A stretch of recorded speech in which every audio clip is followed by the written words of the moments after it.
استخارہ اس میں قرآن سے خیر طلب کرنا وہ بھی ایک طریقہ کار ہے، اور اس کے لیے خاص دعائیں جو ہیں وہ مرقوم ہیں کتابوں میں کہ آپ اس دعا کو پڑھنے کے بعد یا کچھ سوروں کو مثال کے طور پر سورہ اخلاص ہے، سورہ کافرون ہے، معوذتین ہے، انہیں پڑھنے کے بعد آپ قرآن کو کھولیں اور قرآن سے اس آیت کو دیکھیں کہ اللہ عز و جل کیا پیغام دے رہا ہے آپ کے لیے اس حوالے سے، اور وہ بھی ایک ماہر جو متبحر ہو قرآنی علوم کے اعتبار سے کہ جو اس پس منظر کو سمجھ سکتا ہو کہ یہ آیت کس کانٹیکسٹ میں کہی جا رہی ہے، اس سے کیا مراد ہے، وہ اپنے تجربے سے اور علم کی روشنی میں اور تفاسیر کی روشنی میں جب وہ کوئی بات بتائے تو اس سے ایک ظن پیدا ہو جاتا ہے، وہی بات کہ ظن پیدا ہو جاتا ہے کہ ہاں اس کام کو کرنا چاہیے یا نہیں کرنا چاہیے۔ استخارے پر عمل کرنا واجب نہیں ہوتا، اگر استخارہ آ جائے لیکن کر لینا چاہیے، اسے مذاق نہیں بنانا چاہیے کہ اگر استخارہ ہماری مرضی کا آئے تو کر لیں گے،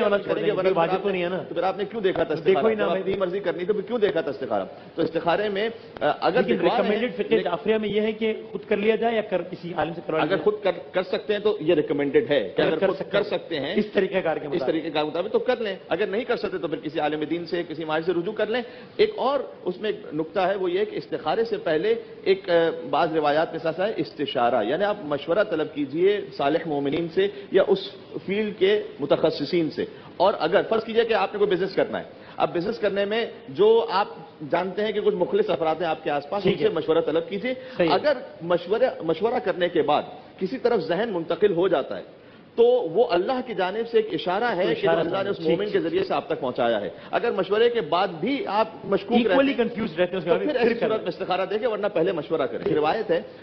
مفہوم اس کا یہ کہ امام صادق علیہ السلام کے پاس ایک شخص آیا، اس نے کہا کہ میں نے استخارہ دیکھا تھا تجارت کا